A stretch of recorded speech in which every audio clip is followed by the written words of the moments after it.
got the chance to talk to Jessica Peixoto, sustainability specialist at Celestica, as well as one of Corporate Knight's top 30 under 30 sustainability leaders for 2019, about her work.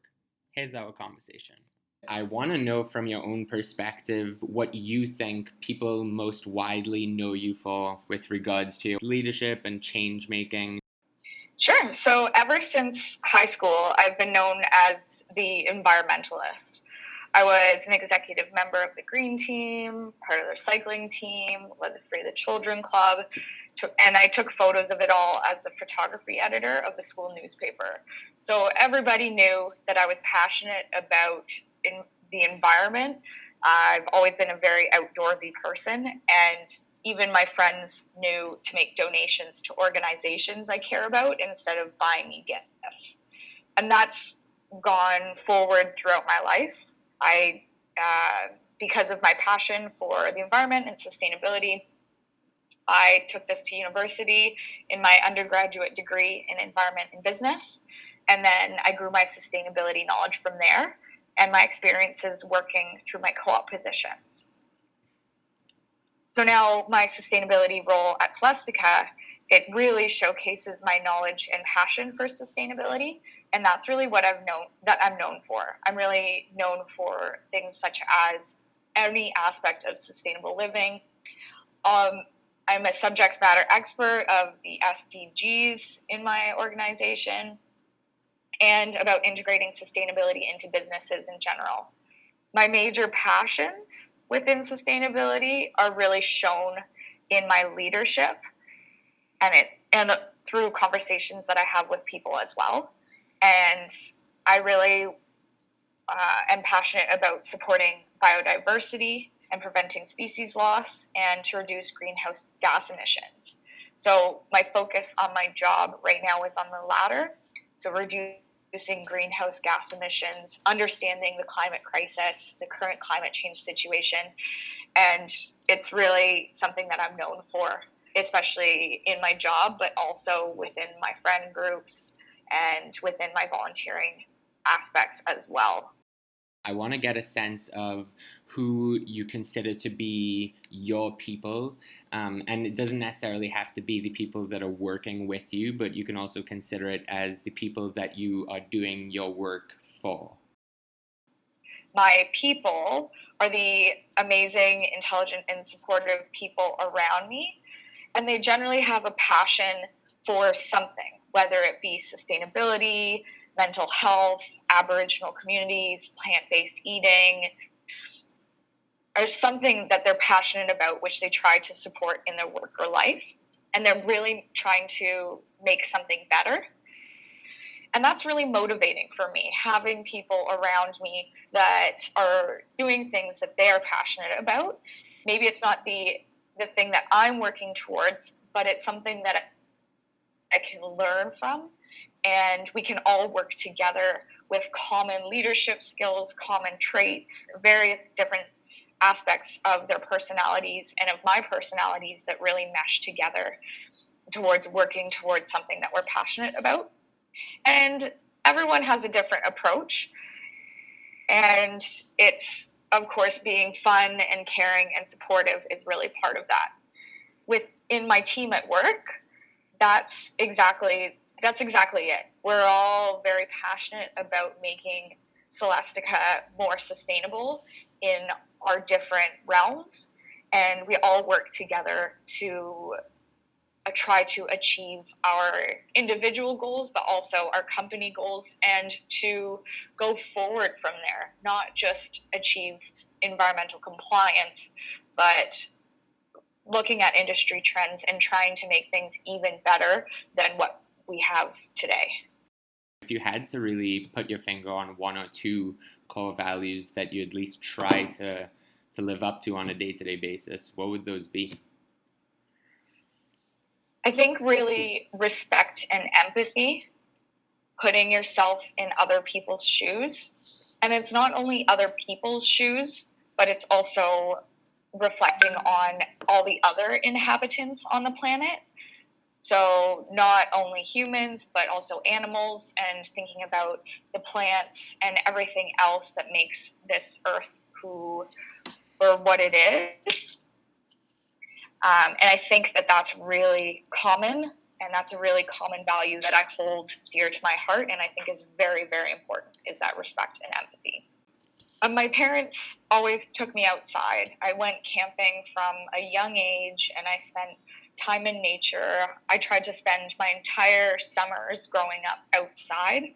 So I would go up into northern-ish Ontario and spend some time at the beach or out hiking, and I then went to camp, and I was a Girl Guide, and now I'm actually a Girl Guide leader.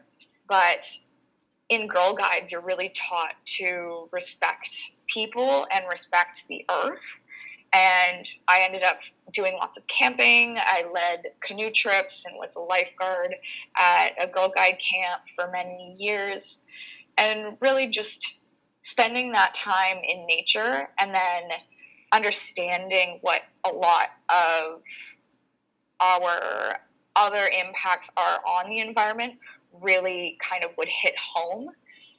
And just understanding that there's animals, there's plants, there's bugs that live also on this planet. It's not only humans. And seeing that by spending months outdoors was really, I think, a way that I developed my passion for sustainability and my passion for supporting the environment in general. If someone weren't to know who you were at all, and they were to just observe you going about your day-to-day life, how exactly would someone be able to tell that these are the values that you hold?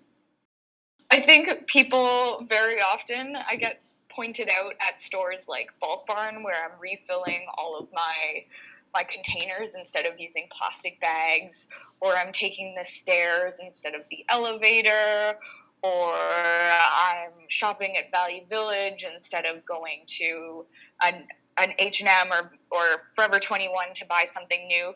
People very often notice these little things and notice me carrying around lots of containers, my own utensils. I always have a water bottle. There's things in my life that I've done to try to live the most sustainably.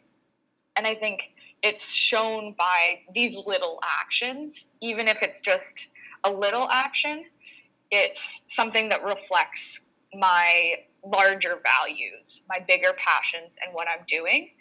So sometimes when I tell people that I do sustainability work, and maybe they already know a bit about me, that I'm very active and outdoorsy, they've seen some of these actions, and I say that I work in sustainability, the common response is, "Oh, that makes sense. You work in sustainability." Like, that seems very much you. And I think that it's really just shown in a lot of those ways. Where exactly do you see yourself this time next year, and where do you see the world, and what exact role do you see yourself in creating the future that you want to see this time next year? Either, I think in the short term, I see myself helping to continue to make major emissions reductions, either within Celestica or also within other companies. I've learned a lot in my time here and my time in university and in co-ops that I really think I could help companies help to commit to future reductions and start their sustainability programs.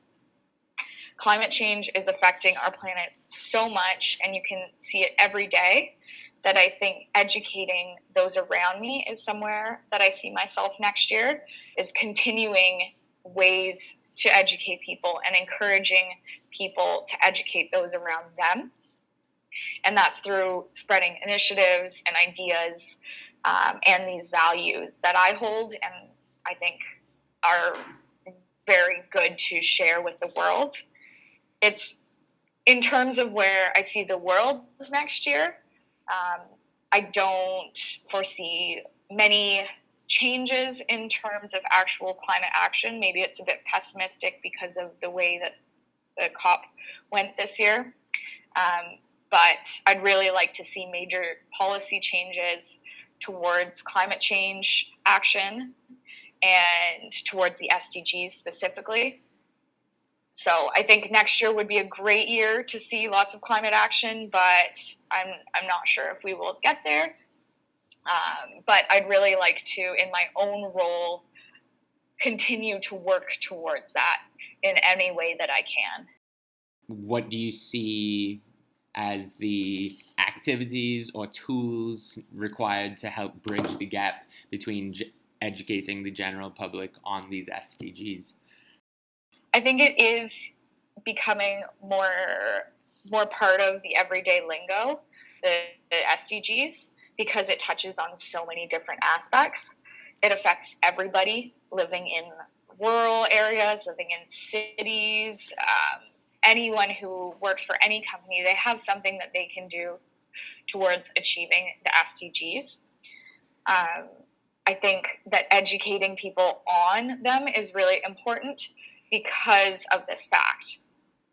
The SDGs, they've been in place for 5 years, and it's really only started to become as known, I think, as other platforms, such as the Kyoto Protocol. I think that was very much part of everyday knowledge, but the SDGs are really a framework of what needs to be done on a holistic front. Everything, there's so many interconnections between all of the SDGs, and I think that educating people about the different areas is really important in that way. Within this role at Celestica, I took my previous knowledge working at the Curtin University Sustainable Policy Institute, where I learned a lot about the SDGs and their integrations and interconnections. And I decided that Celestica really needed to know about this more, and we really needed to start trying to achieve the SDGs in whatever way possible. So I took my knowledge of the SDGs and I framed it in a way that was more palatable to a big company. So what was actually relevant to us at Celestica?